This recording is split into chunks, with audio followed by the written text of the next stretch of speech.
These are 5 common pitfalls that we see tech companies run into when they are implementing Salesforce for the first time. I want to walk you through those 5 common things that we see and how you can avoid them yourself so you don't waste time, money, and effort doing the same mistakes. Some of the companies we've worked with in the past that we've loved has been Overjet, Engrain, Notable, Clicklease, but all in all, we've worked with over 50 plus tech companies at this point. That doesn't include all the other companies outside of that industry that we've also helped do implementations or automations for them and their Salesforce orgs. We also have some great reviews here. If you want to pause the video and read these, you can, or you can go to our website and see what everybody else has said about us when they've worked with us and their experience. We also have only gathered this information that I'm about to share with you based on real life experience. So we come in, we do all this stuff for you. We have a full team that does it. And all of these lessons and experiences that we are about to share come from that. So everything inside of this video is from actual hands-on experience, not something from ChatGPT that you are hoping is going to be correct. So the very first pitfall that we see often is no clear process map. What does that mean? It means what we see is that companies, they jump straight into building. They don't even know what they are building it out for. They bought Salesforce. They don't want to wait for a long time to get this thing up and running. But they do make the common mistake where they don't map this out on a piece of paper first and talk with key stakeholders to understand where it is that they want to go with Salesforce to begin with. They start building automation, they build fields, they build page layouts, all of what ends up getting tossed out or has to be redone. And it's a giant money pit that you almost create because you wasted all the time in the beginning to try to figure it out and build it, all for us later down the road to just throw it away or have to redo it because it wasn't exactly what you needed for the company. So make sure that you do not jump straight into building. You map this out as you would a house. So think of it that way, where there's a blueprint. You wouldn't just start pouring the cement foundation. You wouldn't just start putting up the walls, right? You would actually map this out on a blueprint to make sure that the house is going to be the way that you want it to be designed. It's the same thing with Salesforce. Salesforce also is not magic.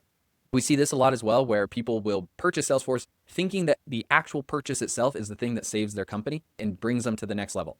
It's a tool that can be used to do that, but it is not magic. It's only going to do the things that you want it to do. It's a mirror, right? So it's just a reflection of the operations that you're already running in your business. So if you have crappy operations right now and you put it into Salesforce, you're still going to have a crappy business, right? It doesn't fix it just because it's Salesforce.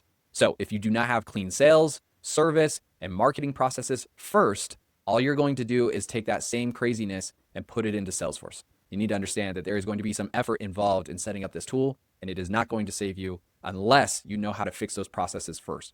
In that case, Salesforce can make things easier because there's more functionality within it, okay? So how do we avoid these things? Number one, map out your workflows before you even touch Salesforce. I use that example of a blueprint because that always makes the most sense, right? Think of it that way. You need to actually work out how you want these things to work. So when you're talking about your sales funnels, your marketing funnels, your customer service funnels, those are also your processes. So if we break down one of those, your customer service, when someone calls you with a complaint, what do you want your customer service reps to do?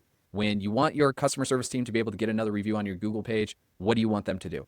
What are we going to do if we have the same kind of problem coming in every single day? Do we want it to go to the same person who is really skilled at solving that problem? Or do we want it to go to a queue where a bunch of people can just pick from the queue and choose a ticket for the day? Those are things that we want to talk through because Salesforce allows you to customize all of those things and make it more efficient for you. Really, where you lose money or make money with Salesforce, it's all in the small details. If you don't clean up the inefficiencies or you don't know these processes, that's really where you're going to actually bleed out as a company. So if you clean those things up, we can also make them 10 times better inside of Salesforce because, again, there's a lot of functionality to make those things really automated and smooth and efficient for your company. I would also recommend that you define roles. What is going to happen when we get the same problem that comes in as an inquiry every single time to our customer service team? Do we actually want to send it to a queue where anybody on the customer service team can pick from that queue and choose the ticket that they're going to work for the day? What do we actually expect to happen? These are the things that we want to know ahead of time so that we can build it properly inside of Salesforce for you.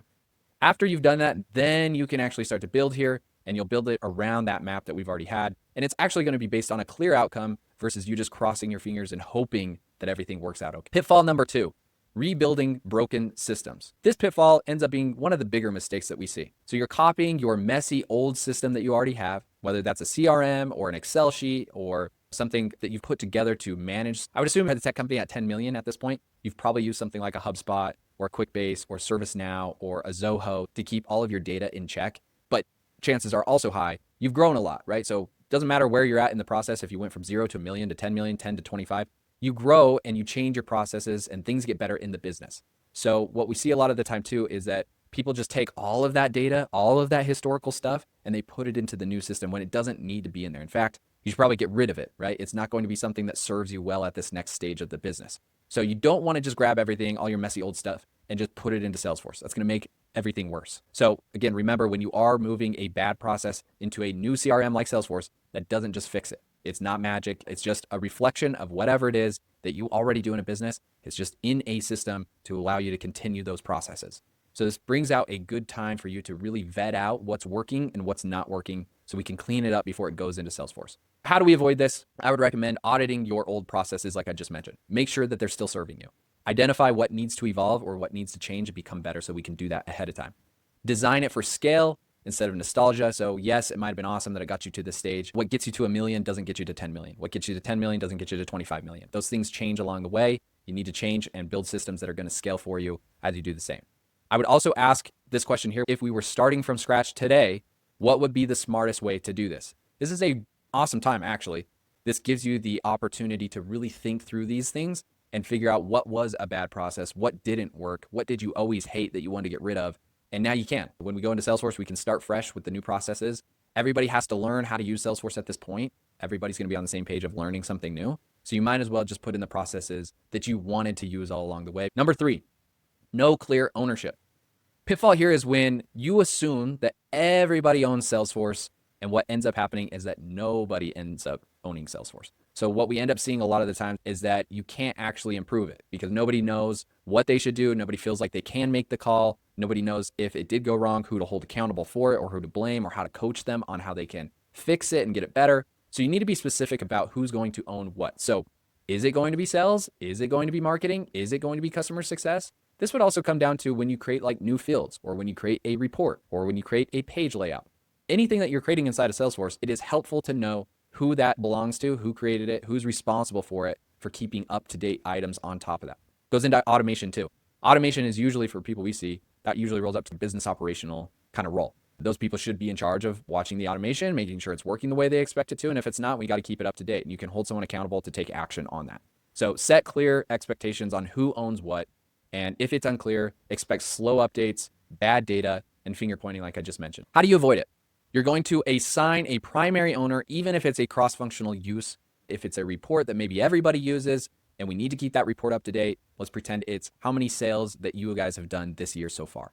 Be specific still, because sales is going to look at that. Marketing is probably going to look at that. Finance is probably going to look at that. Your C-suite is probably going to look at that. So that's 4 other departments we just named that are going to use this report.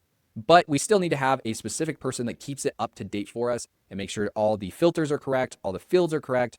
Anybody that subscribes to that report gets it on a weekly basis. You still want to have someone specific to do that part of the job so that it stays clean, it stays relevant, it stays up to date for your business. If you don't, you run into what I said above, a lot of finger pointing and then nothing happens. Then it's bad data and it doesn't work and people get frustrated. I would also create clear governance rules for updates, changes, and reporting. If you don't have fields on there that you expect to see, who is in charge of doing that? Is that your Salesforce admin if you have one? And if not, who else is it going to be? Somebody's got to stay up to date on this stuff so that they know that's part of their responsibility. And Salesforce works like a well-oiled machine for your company. If it doesn't, then you run into this situation where everybody hates Salesforce. They feel like it doesn't do its job. It's frustrating. In a lot of ways, it doesn't, because you're not putting people in charge of keeping it up to date for you. Treat Salesforce like a product. Have a product owner. If you treat it that way, it tends to go a lot smoother for you. So take that same advice that you do on your other projects or your other tools that you guys use and put it towards Salesforce as well. Number 4 is going to be bad data migration here. Garbage in, garbage out. I think we've all heard that saying before. If you migrate messy, duplicate field, incomplete data into Salesforce, well, congratulations, you just have this massive ticking time bomb or a disaster that's put into your Salesforce. We want to vet through that and make sure it's actually relevant. Because if you have bad data, you can't trust the numbers. It's not going to help you to just put it into Salesforce. It's probably just going to make it worse.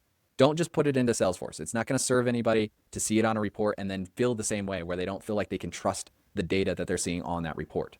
So again, this one's really about vetting what actually needs to go in there. We see this one probably more commonly when someone's using something like a HubSpot or like a Zendesk, for example. But we'll usually ask that question: how much data do you want to pull from Zendesk and put into Salesforce? Is it a year? Is it 6 months? Is it 5 years? Like, how much data are we putting in? And then more importantly, what do you plan on doing with that data if we do move it in? Are you actually going to use it, or is it just going to take up storage? Audit and clean your data before migrating, like I just said, right? Huge one right there. Standardize fields and formats. This would be more of making sure if it needs to be a number field, it is a number field. If it needs to be a text field, it is a text field. Sometimes when we're looking at data, people get quick in the past and they'll just make everything like a text field when maybe you should make it a currency or a number field so that your reporting comes back the way you want to see it. If you make everything a text, for example, on that, then you run a sales report again to tell you how much revenue you've pulled in, but it's a text field instead of a currency field. You can't do certain things with it, right? It's not going to know to roll it up like a currency and actually calculate it that way. So it's just the little things here that you're going to want to make sure you're looking through. I'd also recommend deduplicating. Do this pretty aggressively so that you are making sure there's nothing in there that's counting as double. Again, pretty obvious, but if you have double accounts, you have double sales, you have double complaints, then you're screwing up your own metrics on how you're reporting on things. This is a great time for you to vet that and make sure everything is standardized and cleaned up and you don't have any of those types of issues. Overbuilding too early, okay? So a lot of people will build too much stuff on day one. They almost burn themselves out. So this is almost like we got to come up with a game plan first. We got to make sure that everything is going to go towards the plan. We have phases for the plan, and we know how long this timeline is going to take. I think part of this feels a little overwhelming, right? You buy Salesforce, you want to implement it, and you don't really set proper expectations. So you just try to do everything in the first day, first week, and it feels like burnout because it almost feels like this endless project that you're going to be working on, and you don't have any clear scope and sight as to when it's going to be completed and how you're going to complete it.